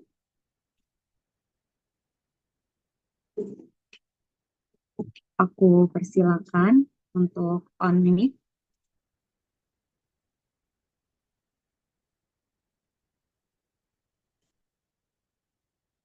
Ini ada yang di kolom chat ya. Oh iya, mungkin Hmm. aku bacakan yang di kolom chat. Oke. Mungkin yang pertama ya Bang. Eh ya ini ada pertanyaan. Kalau ibadah sebagai konser atau teater, kenapa aktornya harus jemaat dan penontonnya harus Tuhan? Dan apa implikasinya dengan pemberian berkat kepada aktor atau ya jemaat itu? Oke, iya. Ya jadi memang ini konsep yang kedua ya, yang tadi sempat kita bahas. Jadi kenapa konsep ini sempat beredar dan sering dipakai? Karena menyoroti bahwa di banyak gereja orang-orangnya atau jemaatnya itu pasif, hanya sebagai penikmat saja, tidak mau terlibat aktif, tidak mau melayani, ya mungkin karena berat, susah, sehingga mereka ketika beribadah, intinya konsepnya adalah waktu saya datang ke kebaktian, apakah saya senang, apakah saya bertumbuh, apakah saya dapat berkat atau tidak, sehingga fokusnya kepada diri. Ibaratnya sebagai seorang penonton ketika datang ke sebuah bioskop, maka waktu dia nonton pengennya dia seneng gitu. Jadi bukan sekedar di eh, penonton atau aktornya, tetapi saya seneng pusatnya siapa dalam ibadah. Nah, sehingga makanya ada konsep yang kedua yang tadi dipopulerkan juga untuk mengantisipasi tadi bahwa kalau kita ibadah itu fokusnya bukan kita, tetapi Tuhan. Waktu kita ibadah, apakah Tuhan disenangkan? Apakah Tuhan eh, berkenan? Atau justru malah Tuhan kecewa? Nah, jadi makanya justru harapannya ketika jemaat datang beribadah, mereka dengan sikap hati yang melayani, rindu memberi diri. Gitu. Nah, cuman ini pun konsep yang masih belum utuh. Kalau kita kembali kepada Roma 11 ayat 36. Jadi konsep kedua ini juga masih punya kelemahannya. Gitu. Jadi ya pertanyaan ini kalau tadi apa implikasinya dengan pemberian berkat kepada aktor maka ya itu sudah gugur juga ya. Karena konsep ini juga kurang tepat gitu. Ya, demikian mungkin yang bisa saya sampaikan ya. Jadi bicara tentang pusat ibadah itu siapa gitu. Hmm. Oke, Bang. Iya, nanti kalau dari Bang Fredrik, kalau mau diperjelas lagi, boleh disampaikan di kolom chat. Ya, ini ada pertanyaan lagi, Bang. Aku bacakan nih. Ya, Bang, apakah keselamatan itu bisa hilang? Kayak gitu ya. Ya, ada yang berkata bisa, ada yang bilang juga nggak akan hilang kayak gitu. Nah, kalau menurut Abang pribadi bagaimana? Oke. Eh suara saya putus-putus nggak ya? Jelas Iya, sih, Bang. jelas Ini deh, apakah jelas. Jelas ya? Oh, Iya. oke. Jelas. Iya, saya coba atur dulu. Oke, ya. Apakah keselamatan itu bisa hilang? Kita perlu lihat dari dua sudut pandang. Kalau sudut pandangnya dari dimensi kehidupan manusia, si manusianya, maka mungkin kita bisa bilang bisa hilang. Misalnya contoh, ada seorang yang misalnya mengaku percaya kepada Yesus sebagai Tuhan dan Juru Selamat, tapi karena sesuatu dan lain hal, misalnya karena penderitaan, karena kepahitan, atau karena justru jabatan, karena pasangan, akhirnya meninggalkan Tuhan. Dan sampai akhir hidupnya dia tetap di dalam keputusannya yang meninggalkan Tuhan. Kalau dibilang keselamatan itu hilang, kalau ceritanya seperti ini ya kita bilang iya. Tetapi kalau kita lihat dari sudut pandang yang lain, sudut pandang dari segi Allahnya, maka kalau kita misalnya mengacu kepada Yohanes pasal 10 ayat 28 sampai 30 bahwa kita ini domba-dombanya yang dipegang oleh Kristus, tidak ada yang sanggup melepaskan kita dari tangan Kristus. Nah, Kristus dan Bapa adalah satu, berarti ketika kita dipegang Kristus, kita dipegang oleh Allah Bapa, maka di sini kita bisa lihat Kristus yang memegang kita tidak akan melepaskan kita, sehingga kita tidak mungkin kehilangan keselamatan kita. Demikian juga Roma pasal 8. Paulus sendiri mengatakan, tidak ada yang bisa memisahkan kita dari kasih Kristus, bahkan maut sekalipun. Jadi, dari dua ayat ini, setidaknya kita mendapatkan sebuah pemahaman bahwa keselamatan yang Allah berikan kepada kita tidak hilang. Jadi, tergantung sudut pandangnya, gitu. Nah, cuman kalau tadi sudut pandang di kehidupan manusia secara umum, ibaratnya dimensi ini, ruang dan waktu, ya mungkin kita bisa simpulkan, oh jangan-jangan memang dari sejak awal dia tidak sungguh-sungguh beriman kepada Yesus, gitu. Jadi yang perlu kita lihat dari sudut pandang ini ya. Sehingga ya itu tadi, kalau dari sudut pandang kekekalan ya keselamatan kita tidak akan hilang karena Tuhan yang pegang kita, bukan kita yang memegang Allah.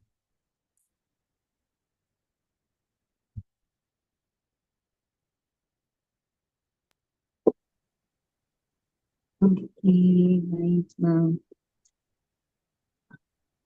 Hmm. Iya, eh,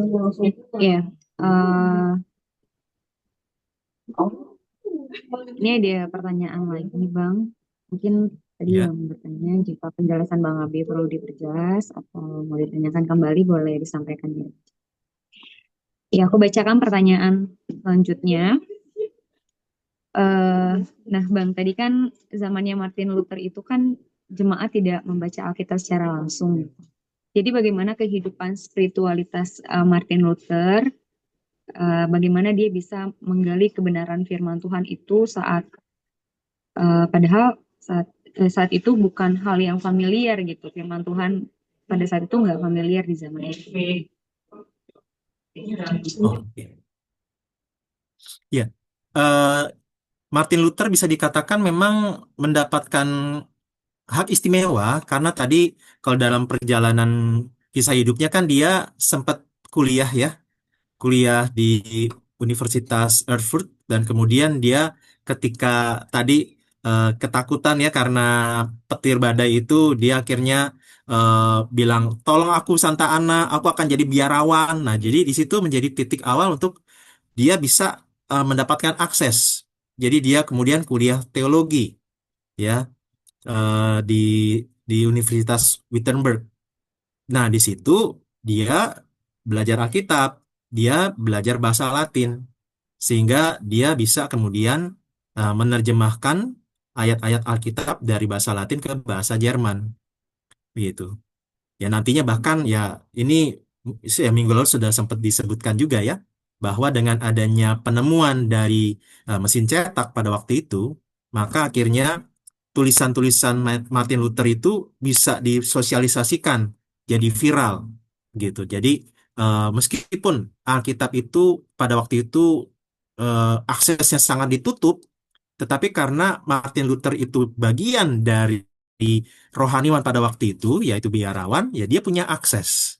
Dan akses inilah yang kemudian ya membuat ibaratnya macan tidur, yang kemudian ya Tuhan pakai setiap pergumulan dia dan melalui studi Alkitab yang dia dapatkan khususnya ketika dia mempelajari kitab Roma, nah itu yang menjadi titik balik untuk dia dipakai Tuhan mengerjakan reformasi gereja. Jadi memang ya kita bersyukur ya kalau sekarang kita dapat akses mempelajari firman Tuhan Justru sangat disayangkan ya ketika kita menyia-nyiakan kesempatan itu. Iya,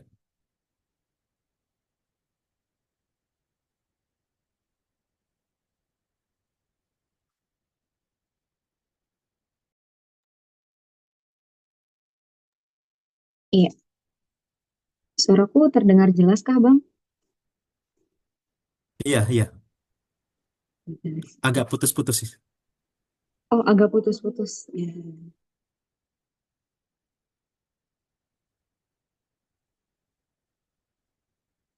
Ya mungkin jaringannya ya. Eh, iya.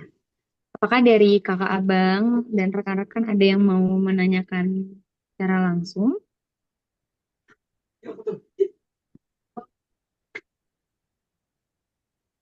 Oke. Apakah ada?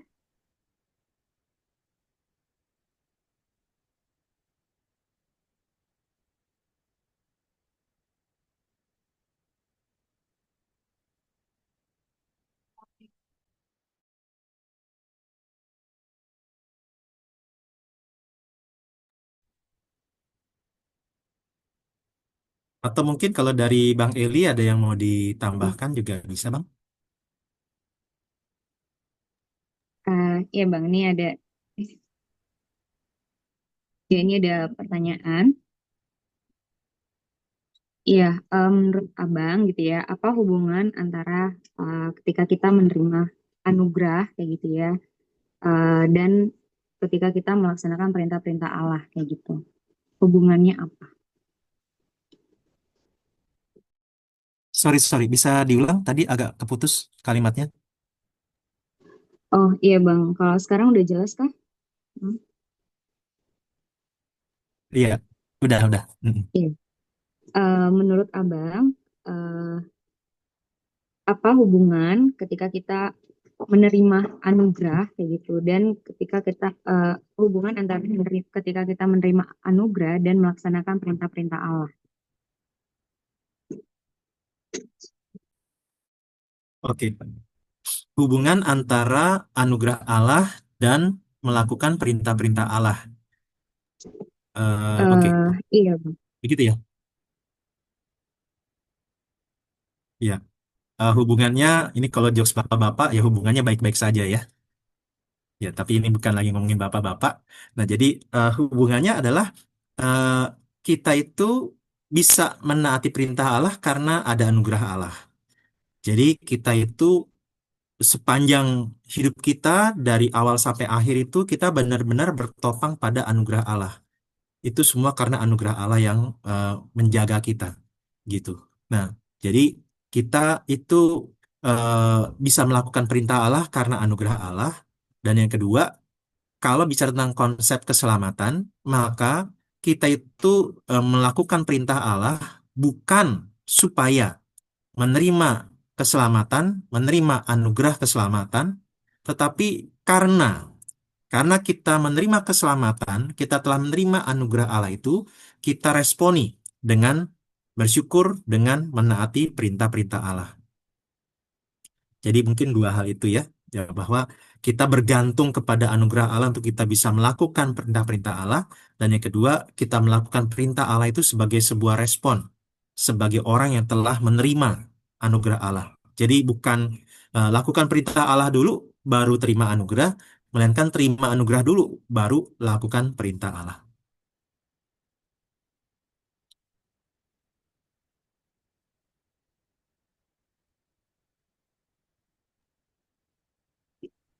Oke, baiklah. Apakah dari kakak abang dan rekan-rekan ada yang mau, ya ada yang ingin bertanya lagi atau ingin memperjelas terkait apa yang disampaikan atau dipaparkan sama Bang Abi tadi?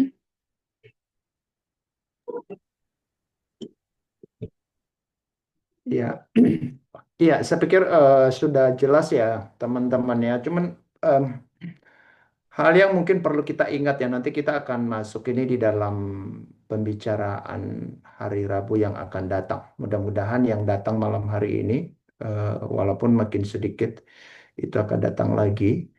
eh, bahwa reformasi yang di apa ya dirumuskan oleh Luther ya, yang akhirnya itu menjadi sebuah momen penting yang diingat dalam sepanjang sejarah, itu muncul dari satu pergumulan kerohanian eh, yang sangat real gitu, baik dari lingkungan sosial, lingkungan gereja, bahkan lingkungan pribadi itu sendiri. Jadi itu menjadi satu kesatuan yang tidak terpisahkan, sehingga ketika Luther menegakkan ajarannya itu melakukan 95 dalil itu, eh, walaupun tadi Bang Abe katakan bahwa memang eh, lima sola itu tidak secara eksplisit, tapi kalau kita lihat semua dalil-dalil yang ditampilkannya itu intinya itu ya. Sebenarnya pun nanti pengikut-pengikut ajaran Luther berikutnya, gereja berikutnya masuk ke John Calvin dan juga Zwingli dan yang lain-lain itu menemukan rumusan-rumusan itu, sehingga kalau kita lihat bahwa di awal tidak lima sola itu, trisola malah itu. Tetapi yang perlu diingat di sini bahwa itu muncul dalam satu pergumulan rohani yang eh, pertama-tama tadi kita lihat dengan kondisi masyarakat, kondisi gereja yang berpusat kepada diri, yaitu otoritas. Sehingga ketika terjadi eh, cikal bakal gereja Protestan yang dirintis oleh Luther itu sendiri, itu hari Rabu kemarin kita menyatakan bahwa Luther tidak pernah punya niat untuk membangun gereja Protestan, ya, tetapi untuk menegakkan kembali fondasi hidup gereja atau hidup orang percaya itu harus dikembalikan, maka mau tidak mau dia harus merumuskan dalil itu. Tapi apakah itu Luther hanya membuat itu menjadi sebuah hal yang wah bagaimana supaya ajarannya dikenal orang? Saya pikir tidak. Ya dari awal kita akan melihat bahwa karena ini pergumulan imannya dia, inilah wujud kerohanian yang dimiliki oleh Luther itu sendiri. Jadi dari kerohanian yang berakar di dalam pengenalannya dalam relasinya dengan Tuhan, maka muncullah rumusan-rumusan yang nanti ini bukan hanya mempengaruhi dirinya sendiri, tapi mempengaruhi transformasi gereja di sepanjang sejarah. Dan ini nanti eh, yang akan kita lihat sebenarnya apa artinya eh, kita memperingati setiap tahun, ya, setiap tahun eh, reformasi yang diawali oleh Luther itu sendiri. Ini bukan pentingnya itu ke Luther atau generasi-generasi sebelum kita semata-mata, tetapi sekarang ini dan untuk seterusnya. Nah, di sini nanti dalam kaitannya tadi, dalam dua pertanyaan yang diajukan tadi itu masalah ibadah gitu. Ya, jadi Tuhan hanya sebagai penonton doang, bukan sebagai subjek. Nah, itu tren yang terjadi dan itu juga kalau kita lihat terjadi pengulangan lagi walaupun itu bukan dalam bentuk penjualan surat penghapusan dosa seperti yang dibuat gereja lama. Tapi bergesernya Tuhan dalam posisinya di ibadah-ibadah kita dalam hidup kita. Maka ini juga sesuatu implikasi kita menjadi sebuah hal yang memperjelas di mana posisi kita sebagai orang-orang yang mengaku percaya kepada Tuhan atau menjadi orang Kristen atau menjadi orang yang sudah tahu banyak Alkitab. Nah, kalau kita lihat Luther tadi bahwa dia tidak menemukan Allah di dalam biara, ya, ketika ini dia tidak menemukan Allah di dalam tradisi-tradisi yang dilakukannya, tetapi itu sarana yang membuat dia nanti pencarian terus itu akan terus dia lakukan di dalam perjalanan ziarahnya, sehingga ini menjadi sebuah titik titik balik di dalam kehidupannya sampai dia menemukan tadi Roma 1 itu, Roma 1:16 dan 17. Nah, apa yang mau dikatakan di sini, teman-teman, tidak pernah ada sebuah iman yang sejati tanpa terjadi perjumpaan yang sejati dengan Tuhan melalui firman-Nya. Nah, dan ini kita lihatnya nanti ini bukan menjadi sesuatu hal yang eh, apa ya yang legalis gitu atau yang terjadi di dalam satu masa tertentu, tetapi nanti akan terus-menerus ini kita akan melihat menjadi sesuatu yang penting. Berinteraksi dengan Tuhan melalui firman-Nya dalam apa ya di dalam pimpinan dan kendali Roh Kudus ini akan mengingatkan kita bagaimana kita menjadi orang-orang yang tidak mengulangi sejarah ya. Jadi kalau kita lihat tadi ibadah itu kita akan melihat bahwa sepertinya wah gitu ya. Kita nonton konser sampai mereka menyajikan sedemikian rupa. Nah, di sini ini kita perlu hati-hati juga di dalam hidup kita atau di dalam pelayanan kita bahwa memang siapa pusatnya. Kalau kita lihat bahwa awalnya Luther pusatnya dirinya sendiri atau tradisi gerejanya. Tetapi setelah kita ketemu dengan Tuhan pusatnya, anugerah Tuhan pusatnya, iman kepada Tuhan pusatnya, Alkitab menjadi. Jadi itu menjadi sesuatu hal yang akan mewarnai gerakan reformasi itu. Sehingga nanti kalau kita perhatikan dalam perjalanan gereja, apa artinya kita memperingati? Kita harus kembali ke situ. Nanti kita akan lihat ini bahwa transformasi hidup baik pribadi, kelompok maupun masyarakat tidak pernah akan terjadi dalam arti yang sesungguhnya di luar penghayatan dan pengalaman akan itu secara pribadi. Nah, kalau tadi bicara masalah mana yang duluan anugerah dengan itu apa tadi itu? Anugerah dan pelayanan gitu ya. Nah, udah jelas dong. Jadi, cuman nyatanya bisa nggak kita mendemonstrasikan sebuah hal yang sangat rohani tanpa mengalami anugerah? Sangat bisa. Dan kadang-kadang beda tipis. Apa yang kita sajikan dengan sesungguhnya apa yang terjadi sebenarnya. Makanya kita juga perlu hati-hati di dalam kehidupan kita dan pelayanan kita yang selalu menggugat diri kita. Apakah saya melakukan ini dalam kerangka iman saya, anugerah Tuhan yang saya terima, karunia yang saya terima, dan kehadiran Tuhan di dalam kehidupan saya secara pribadi, atau sebenarnya ini hanya saya sebagai orang yang sedang mendemonstrasikan sebuah pertunjukan di mana orang bisa kagum, di mana orang bisa terkesan, di mana orang bisa terpukau, dan akhirnya itu ada kepada pusatnya kepada kita gitu, bukan kepada Tuhan. Nah, kalau itu yang terjadi, maka eh, transformasi yang sesungguhnya yang sebagaimana Tuhan harapkan nggak akan terjadi. Ya, yang terjadi adalah ya orang membuat penilaian-penilaian sehingga tadi itu terjadi bahwa ya kalau nanti dapat berkat ya udah saya datang. Nah, tapi ini tidak berarti bahwa orang yang punya kemampuan berkhotbah atau menggali kebenaran firman itu tetap penting gitu.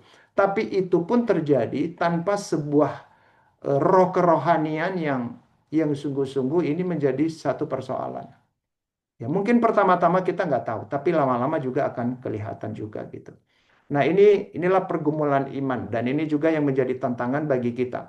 Luther sudah melewati masanya dan generasi orang Kristen dalam sejarah. Sekarang ini tiba ketika kita memperingati hari reformasi dari tahun ke tahun, kira-kira apa yang kita mau terus perjuangkan di dalam kehidupan kita. Nah, ini mungkin nanti kita akan bicarakanlah di dalam pertemuan kita yang terakhir eh, pada hari pada hari Rabu yang akan datang.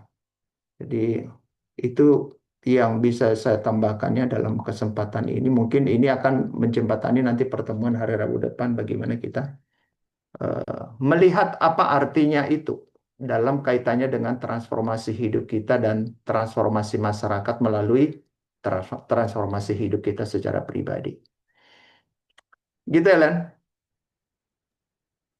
Oke, baik. Makasih Bang Eli untuk tambahannya. Ya, ini ada pertanyaan lagi. Ya, aku coba bacakan ya, Bang. Ya, sepanjang kehidupan di keseharian kita, kita sering dilatih menggunakan kelogisan berpikir gitu untuk memecahkan permasalahan kita. Nah, sejauh ini kelogisan berpikir itu bisa menjadi solusi untuk menjelaskan arti kehidupan kayak gitu. Sebaliknya tentang iman kita sering menjadikannya sebuah konsep dalam kehidupan saja. Nah, bagaimana menurut Abang kayak gitu ya menempatkan kelogisan berpikir kita agar tidak bertentangan dengan kehidupan iman kita? Ya, yang pertama memang logika berpikir itu juga dari Tuhan ya, kemampuan berpikir logis itu dari Tuhan juga. Tetapi yang kedua, kita perlu lihat bahwa kemampuan berpikir kita pun sudah tercemar oleh dosa, sehingga kita nggak bisa juga mengandalkan itu sebagai eh, sarana untuk kita bisa mengambil keputusan, melainkan kita justru meminta Tuhan yang eh, memberkati, yang menebus pikiran kita, logika berpikir kita, sehingga bisa dipakai untuk melakukan hal-hal yang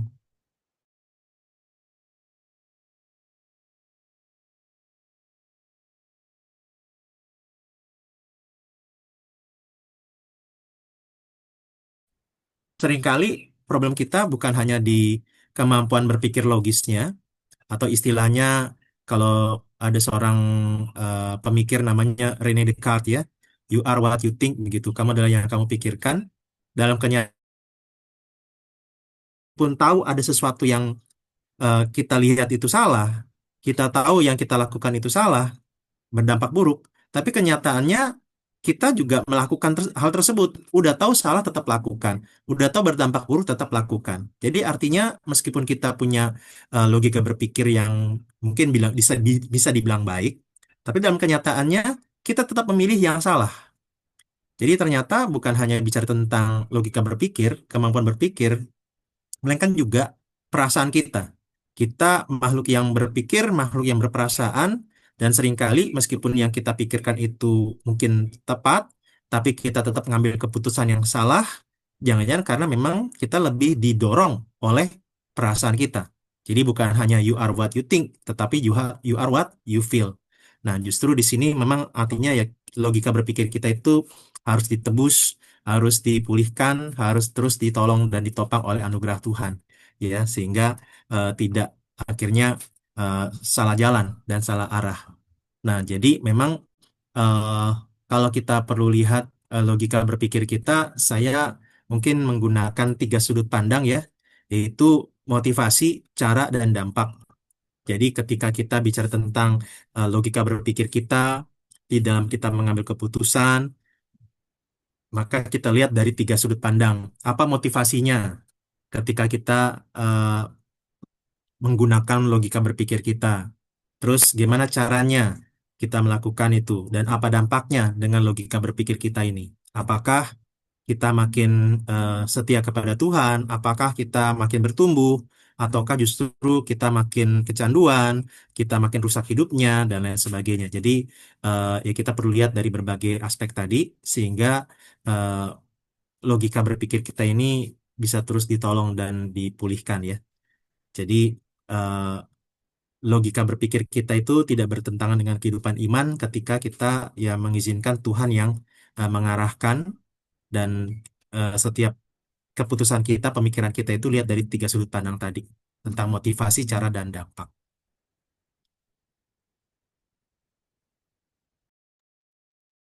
Oke, baik. Terima kasih Bang Abe eh, untuk responnya. Ya, ini ada satu pertanyaan lagi gitu ya, Bang. Aku coba bacakan ya.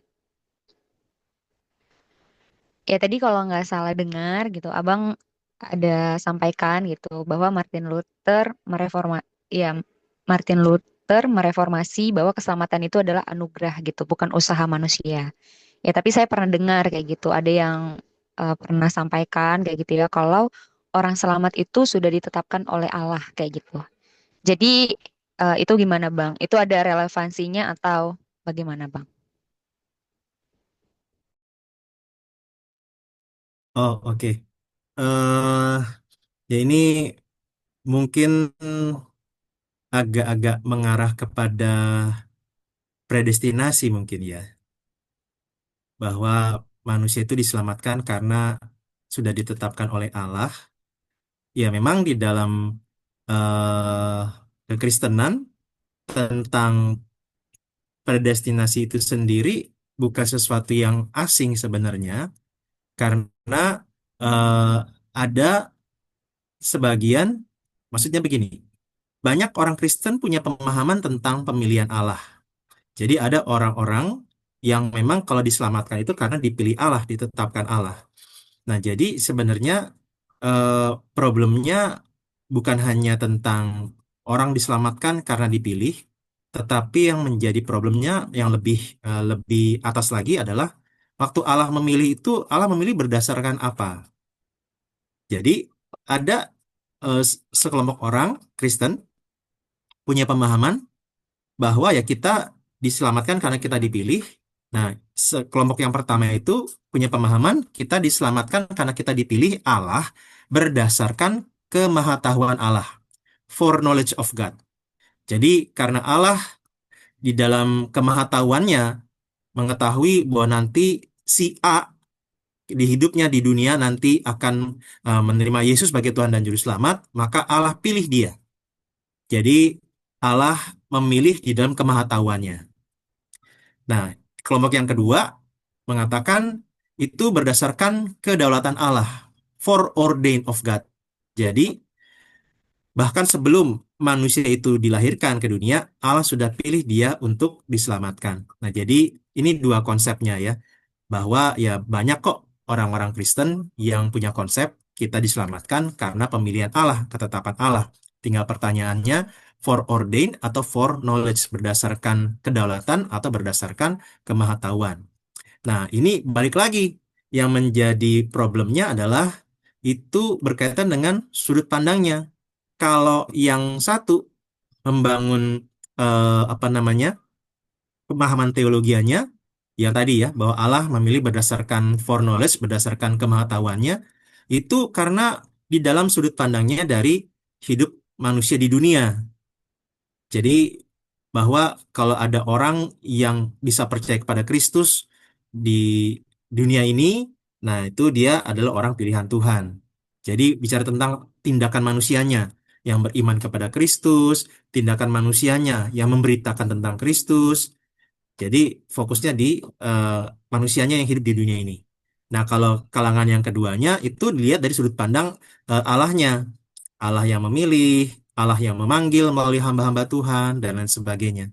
Jadi, ya memang ini yang menjadi perdebatannya. Nah, jadi sebenarnya apakah Allah, apakah orang yang diselamatkan itu karena memang ditetapkan oleh Allah? Ya di satu sisi iya, dari sudut pandang kekekalan ya Allah sudah menetapkan itu, gitu. Nah, cuma memang ini bisa jadi satu topik tersendiri yang cukup panjang ya. Tapi eh, pada intinya bahwa ya kita itu ya diselamatkan karena anugerah Allah ya. Allah yang bekerja, Allah yang eh, menopang gitu.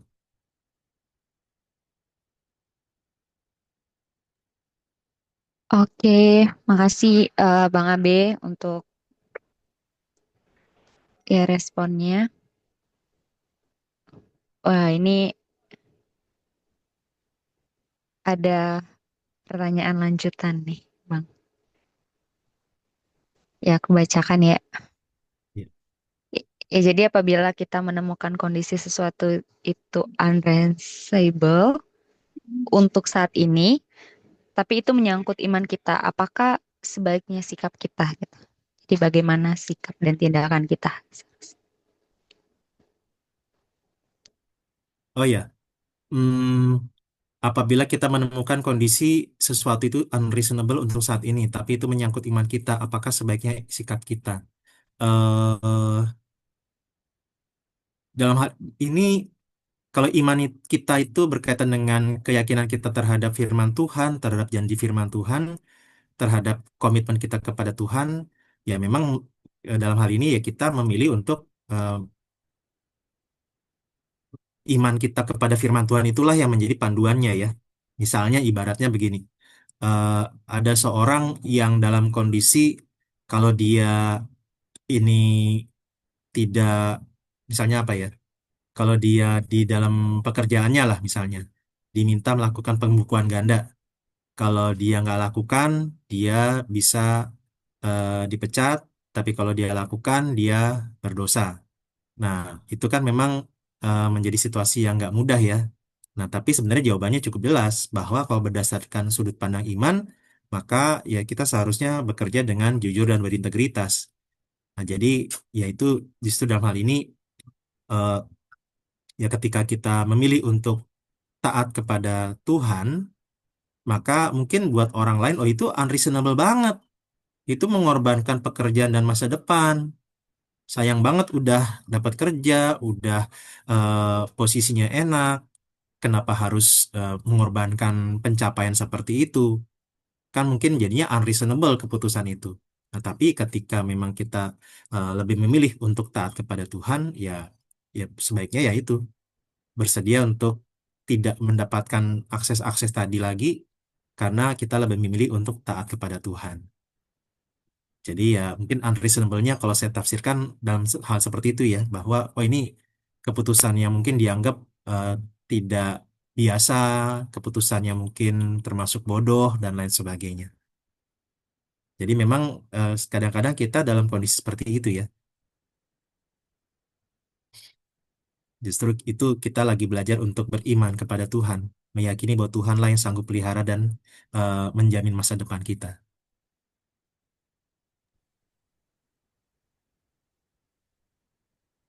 Ya, mungkin saya tambahkan ini menarik ya. Jadi sebenarnya nanti ini bahan diskusi yang akan kita coba bahas hari Rabu yang akan datang. Terima kasih ya Bang Michael ya. Eh dari apa yang kita pelajari malam hari ini, disinilah prinsip bahwa kita hidup oleh anugerah pun sebuah proses perjalanan hidup yang tidak pernah berhenti di satu titik sampai kita ketemu Tuhan. Termasuk pertanyaan demi pertanyaan tadi yang sudah muncul dan mungkin belum muncul malam hari ini, bahwa memang ada banyak hal masalah pilihan tadi, predestinasi tadi gitu kan.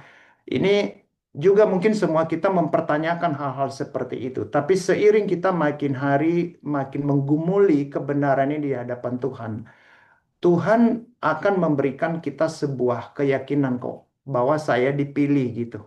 Atau saya ragu-ragu atas pilihan saya seperti yang dikatakan Bang Abe tadi. Bahwa sebenarnya dia membangun imannya atau membangun kekristenannya bukan di dalam sebuah keyakinan akan kebenaran yang menjadi dasar keyakinannya itu sendiri gitu. Jadi jelas dari sisi firman Tuhan bahwa memang Allah tidak pernah memilih manusia untuk dibinasakan gitu. Jadi setelah manusia jatuh ke dalam dosa, Allah menghendaki kembali ciptaan itu kembali di dalam persekutuan dengan Tuhan. Nah, makanya dalam dalam banyak dari pandangan teologi yang kita harus pegang bahwa sebenarnya Allah tidak menciptakan manusia untuk binasa. Allah menciptakan manusia untuk bisa dipulihkan kembali di dalam persekutuan dengan Dia. Nah, tapi ada ayat-ayat Alkitab yang bicara tentang pandangan-pandangan itu tadi, minimal udah ada dua pandangan tadi itu. Tapi yang perlu kita perhatikan di sini bahwa eh, bagaimana dalam pergumulan itu sendiri kita akan terus bertumbuh gitu. Nah, itu tadi menyangkut yang pertama tadi ya, konsep di dalam kehidupan kita terus-menerus. Tapi yang terakhir tadi ini, disinilah kita akan melihat bahwa tidak ada satu perkara yang kecil yang eh, akal kita atau logika kita itu tidak perlu tidak perlu diserahkan kepada Tuhan supaya dia kendalikan. Dan disinilah pergumulan iman itu. Kalau kita lihat dinamikanya juga kehidupan si Martin Luther kan juga begitu, ya kan? Dia besar dalam sebuah tradisi di mana akhirnya sudah bergeser itu. Ya, tadi sudah diuraikan bahwa memang Alkitab tidak diragukan oleh gereja mula-mula, tetapi ketika bergeser hal yang fondasi itu, ini menjadi persoalan.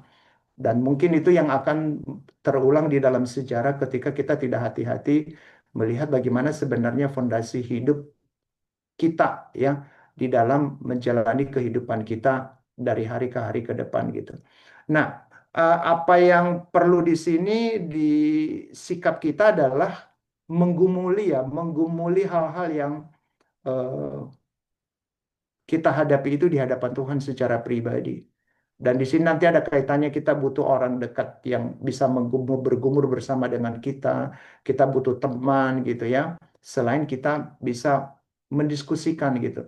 Lalu sampai kepada satu titik nanti ya, kalau memang akhirnya itu menentang prinsip iman kita atau menyakiti Tuhan kita, ya kemarin Bang Abe sudah ceritakan ya bagaimana Bang Ruli menunjukkan sebuah sikap yang tegas terhadap bagaimana prinsip imannya tidak boleh dibeli, ya, tidak boleh dibeli, ya, hanya karena dia memiliki sebuah prinsip yang tidak bisa digoyah. Siapa yang nggak mau duit miliaran, ya kan? Sampai diserahkan kasih cek, ya udah tulis sendiri berapa kamu mau gitu. Nah, saudara-saudara, kalau kita tidak punya sebuah kehidupan rohani yang sehat, wah nanti aja dulu lah, nanti kita minta ampun gitu, ya, atau kita kasih persembahan. Jadi kita rasionalisasikan jadinya gitu. Nah, hal yang begini-beginian ini akan menjadi pergumulan iman di dalam proses kita bertumbuh dari hari ke hari. Makanya prinsipnya saya pikir bahwa semangat untuk terus bertumbuh itu sampai kita ketemu Tuhan itu tidak pernah boleh berhenti. Ya, kita perjuangkan.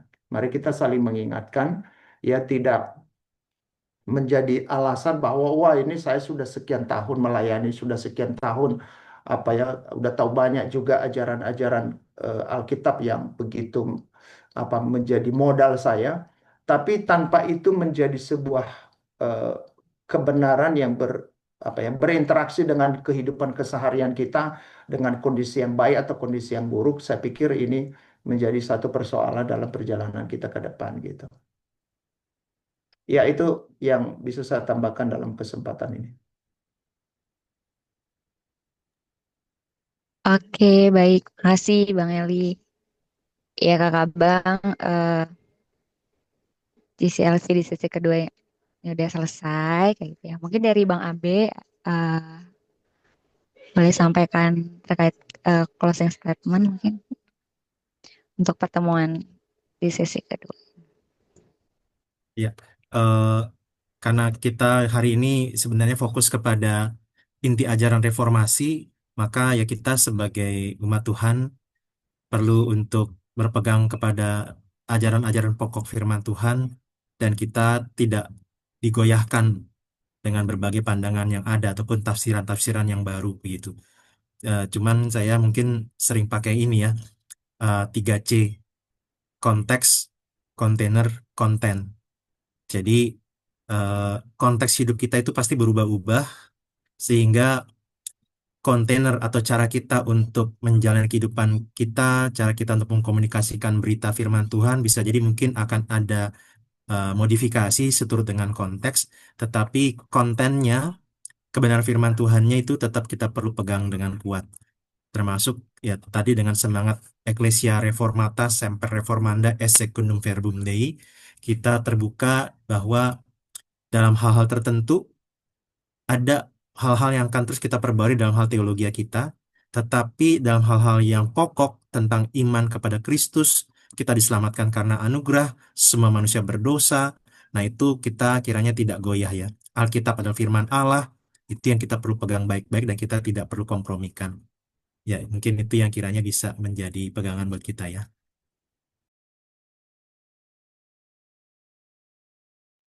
Oke, terima kasih Bang Abe. Mungkin minta kesediaan Bang Abe untuk menutup kita dalam doa. Baik, baik, mari kita berdoa. Bapa Surgawi, kami bersyukur di malam hari ini, di tengah berbagai pilihan kegiatan yang kami bisa ikuti, Engkau menolong kami untuk memilih belajar firman-Mu bersama-sama di dalam komunitas pada hari ini.